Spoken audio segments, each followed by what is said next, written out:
Maharashtra bulletin, आपला महाराष्ट्र, आपली बातमी।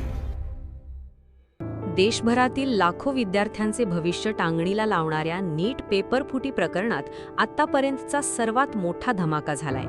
या रॅकेटचे धागेदोरे थेट नाशिक कनेक्शनपर्यंत पोहोचले असून नाशिक क्राईम ब्रांच आणि राजस्थान सीबीआयने संयुक्त कारवाई करत एका संशयित आरोपीला बेड्या ठोकल्या आहेत।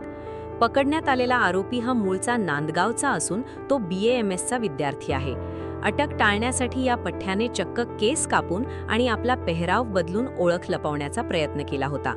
नाशिक क्राईम ब्रांच युनिट 2च्या पथकाने तांत्रिक तपासाच्या आधारे सापळा रचला आणि आरोपी इंदिरानगरमधील एका मंदिरात दर्शनासाठी जात होता तेव्हाच त्याला झडप घालून ताब्यात घेतले।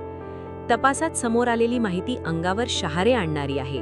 या संशयिताने अहिल्यानगरमधील एका आरोपीकडून 10 लाख रुपयांना प्रश्नपत्रिका विकत घेतली आणि ती हरियाणाच्या टोळीला 15 लाख रुपयांत विकली। म्हणजेच एका पेपरवर 5-5 लाखांची कमाई केली जात होती। राजस्थान पोलिसांच्या विनंतीवरून तातडीने पथके तैनात केली आणि संशयिताला ताब्यात घेतले आहे। पुढील तपासासाठी त्याला राजस्थान सीबीआयच्या स्वाधीन केले जाईल, अशी माहिती पोलीस उपायुक्त किरण कुमार चव्हाण यांनी दिली। सकाळी राजस्थान पोलिसांमार्फत एका आरोपीला ताब्यात घेण्याविषयी विनंती आली होती।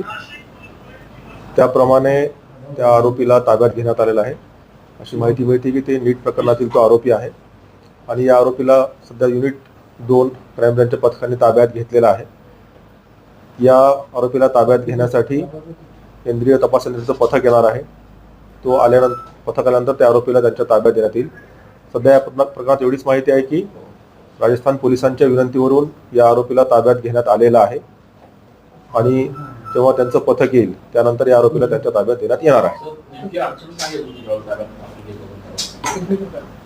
आरोपीने त्याचा वेश बदललेला असल्यामुळे, केस कापलेले असल्यामुळे त्याला सुरुवातीला माहिती मिळत नव्हती, परंतु तांत्रिक कौशल्य आणि पोलिसांनी जिकिरीने तपास करून युनिट 2 क्राईम ब्रांचच्या पथकाने त्याला ताब्यात घेण्यात आलेला आहे आणि त्यांच्या ताब्यामध्ये आरोपीला देण्यात येणार आहे।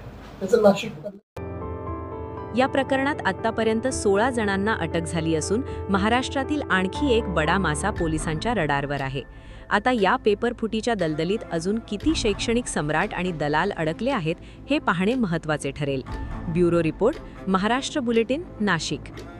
महाराष्ट्र बुलेटिन, आपला महाराष्ट्र, आपली बातमी।